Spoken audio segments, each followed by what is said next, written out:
So today I'm going to share a little bit of personal information with you and kind of some of the struggles I've faced. And one of those struggles that I have in my life is really I kind of have, I call them my three curses. The first one is that I get migraines. And I've had, back when I lived in Texas, I used to get a couple of migraines a week. Now I only get them about once a week. So that's kind of nice now that I live in Boise. I think the weather has something to do with it. But I've been getting them since I was about 12 years old. And so, I'm in my 50s now. So if you do the math, we'll call it one a week. That's a lot of migraines, right? And I've learned to work through them and continue to function through them without any medication because I just don't like being medicated very much. So the second curse I have is I don't sleep very well at night. Any minor little noise wakes me up. I wake up all night long just at random times, pretty much every hour. I just don't sleep well. Never really have, especially since I've become an adult.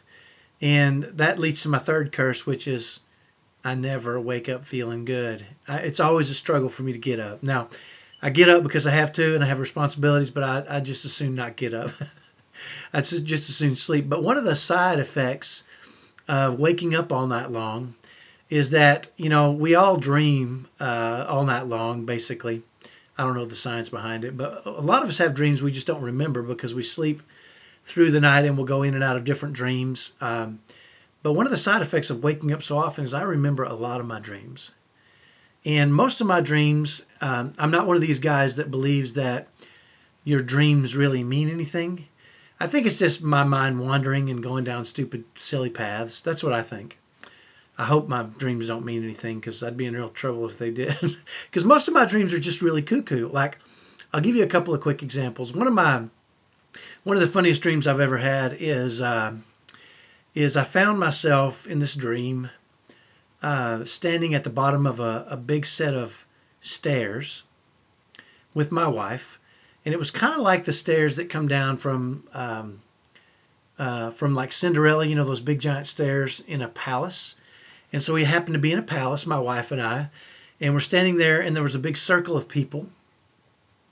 And we were kind of in this circle. I was standing next to my wife and the Queen of England. The Queen of England, she's what, 5 foot nothing and really old, like in her 70s or 80s or 90s. I don't even know. But she comes walking down the stairs, and she starts greeting everybody, right, in this line. So it's, there's people in front of me and people behind me, and we're kind of in a circle. And as she's going down, as she gets a little closer to me, she kind of grabs one of her bodyguards, a big giant guy, and she pulls him down and whispers something in his ear. And so he kind of walks over to me, and he says, "Do not resist the Queen." And I thought, okay. I mean, I didn't really know what it meant, and I kind of looked at my wife, and she heard it too, and we just kind of grinned at each other, right? Well, then my wife, the Queen, as she got closer and closer, people were bowing to her, and the ladies were doing their curtsy thing or whatever. And so she curtsies, my wife curtsies to her. Is that the right word? And then she walks in front of me, and she reaches up and grabs me by my tie and pulls me down and just starts kissing me. Now, I know how stupid this sounds, but this is a dream. So let me just keep going, right? Because it gets even stupider. So as she's kissing me, I was told don't resist the Queen by a big giant dude. And I was not going to resist the Queen. So I'm just kind of sticking my lips out there and kissing the Queen, this old lady. And I kind of look out of the corner of my eye, and my wife is grinning real big. So I thought, my wife's not the jealous type. Not that she would be jealous of a 90-year-old woman anyway. But so I just slipped my hand around the Queen's back, and kind of pull her a little closer just to be silly. And then I look over to get my wife's reaction. She's really having trouble holding back her laughter. So I slide my hand down to the Queen's rear end, and right at that time I woke up. So as you can imagine, this is a crazy dream, right? And I remembered every detail. So I hopped up and kind of wrote down some of my notes about this. And the next day I was at work, and I was talking to a friend of mine, and I was telling him this story, and he was just dying laughing, right? And so the next day I come into the office, and I turn on my computer, and there's a big giant picture of the Queen on my background. Right? So I've told this story to a lot of people, and I really believe it's just pure silliness. Another one of my one of the dreams that I really recall vividly is a real silly dream. Is back when all this zombie thing was going on and people were talking about zombies, and I think I just watched the movie World War Z. And I'm not a fan of scary movies. I grew up in kind of a rough neighborhood, so I don't like the feeling of fear. Because when I was growing up, if you had that feeling of fear, you were in real danger, right? And so I don't like scary movies, but I watched this with my wife. It was a really good movie, by the way.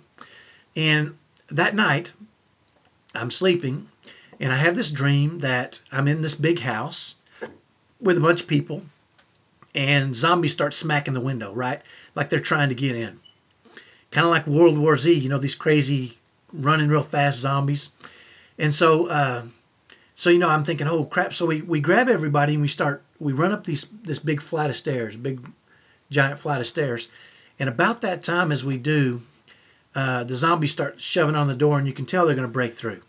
And so me and another guy, I don't know who it was, we just, for some reason there was a sledgehammer there, right? That's how dreams work. And we started sledgehammering these stairs and knocking them down. And so as we're knocking these stairs down, they're falling over and they're crumbling, and there's really no stairs there anymore. So we're standing there, the zombies smash through the glass, they come in, and they're trying to get at us, right? And they're trying to get up to us, and they're jumping, and they can't get up. And then, if you've seen World War Z, you know what happens, right? They start climbing on top of each other, and they start creating this human pyramid. And we can see pretty quickly that this guy and I, we start using our sledgehammers, and we're smacking these zombies and punching them and kicking them and trying to prevent them from, breaching that second floor where all the people were behind us. Me and one other guy were fighting them off. And I started to realize pretty quickly, we're not going to win this battle. Way too many zombies are coming way too fast. We can't beat them all off. And so this thought crossed my mind. You know what? Zombies don't really look, I glanced down and they don't really look all that unhappy. I mean, is it really that bad being a zombie? I mean, do you really know? And so I thought, if I'm going to be a zombie, I'm going to embrace it. And so I looked at the guy next to me, and I kicked one of the zombies off, and I thought, we're done for, brother. And he says, I know, what should we do? And so I took a running start and did a swan dive into the zombies. And they all started biting me, and I woke up, right? And again, I hop up and write this down because this is one of those dreams I want to share with my friends. It's just really so stupid. So most of my dreams are like that, right? They're really stupid and silly. There's no meaning to them whatsoever. And those are my favorite ones because I feel like it's I'm living in some sort of fairy tale land. Now, keep in mind, I also have really scary dreams that scare me real bad. Those are the ones I don't typically write down. I try to forget those because I do have my share of those scary nightmare dreams. But a while back, I had a dream that really made me wake up and really pay attention.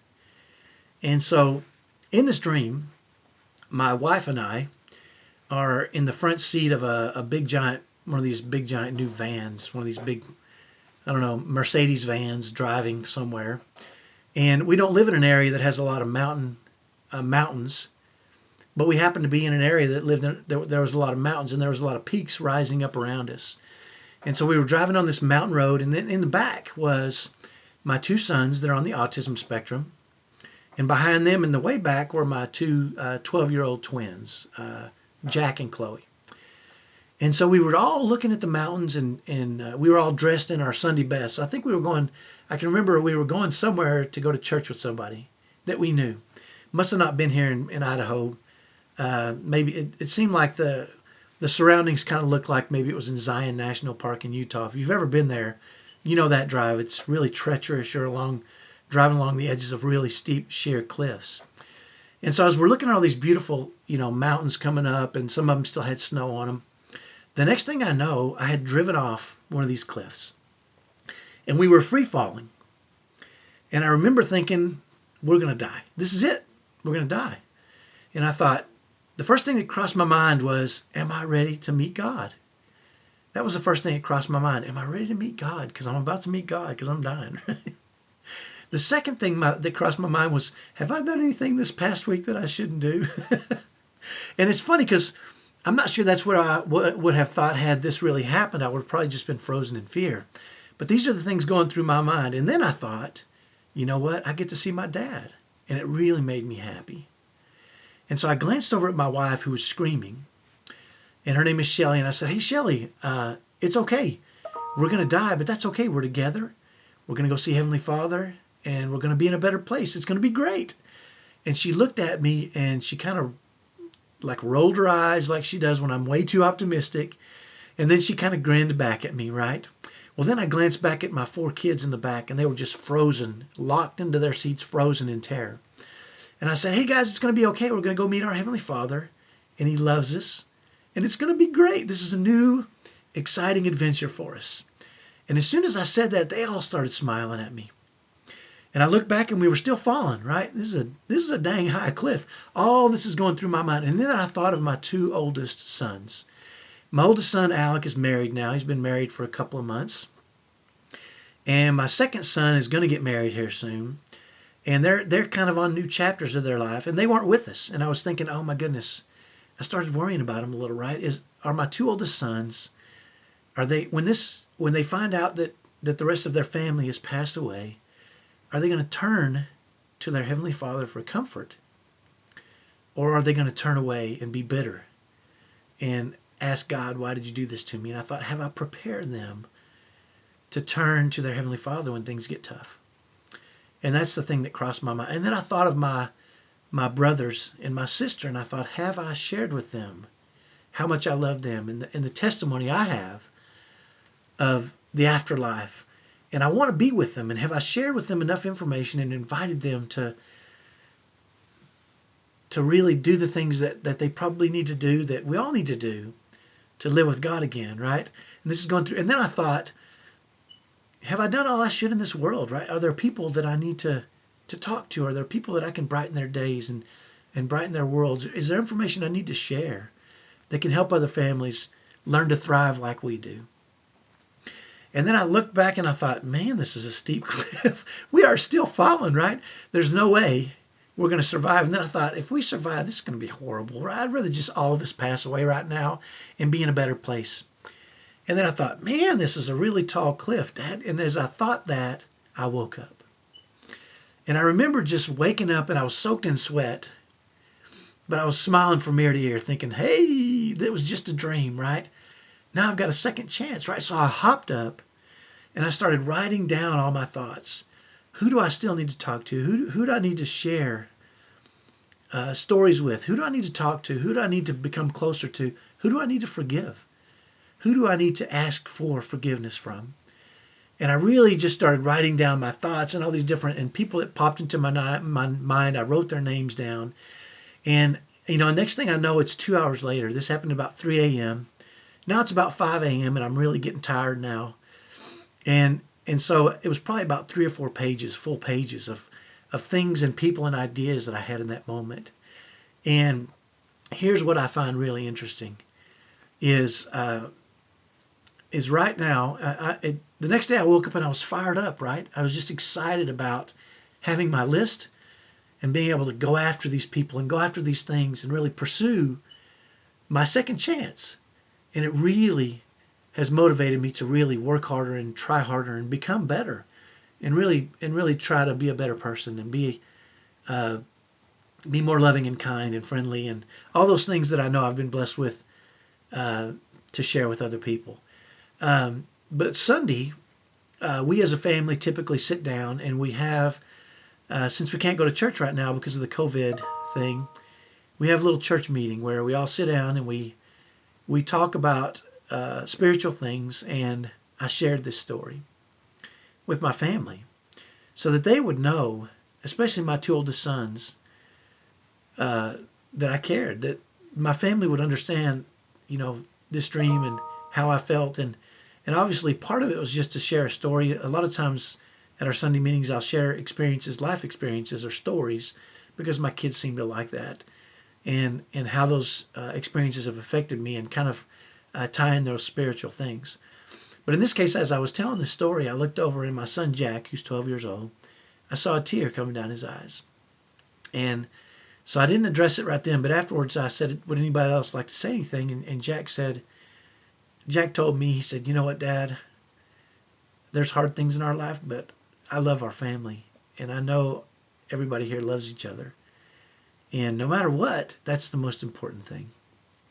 And this is from a 12-year-old, right? It was really exciting to hear. But I guess the reason I'm sharing this story with you today is to challenge you. You know, if you had a second chance, like I feel like I do, what would you want to do with your second chance?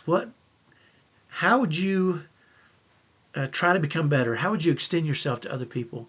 Who would you call? You know, what would you say to them? What are the kind of things that would really impact you if you were given a second chance, like I was? I know this is silly, but why not use it for good, right? It's just a dream. I realize it's really just a stupid, silly little dream, but for me, it's propelled me in a direction that I love going. And I wanted to share that with you, and I wanted to invite you to sit down for a few minutes and write out the things that you would do if you had a second chance, and kind of see what comes in your mind. And if you're a spiritual person, say a prayer as you start. Invite God to participate in this with you. And I know that He'll participate with you, and He'll help you think of those people that you need to touch, or people you need to love or forgive or be forgiven by. And hopefully that's been helpful. Have a great day. Have a great week. We'll talk to you next time. Bye-bye.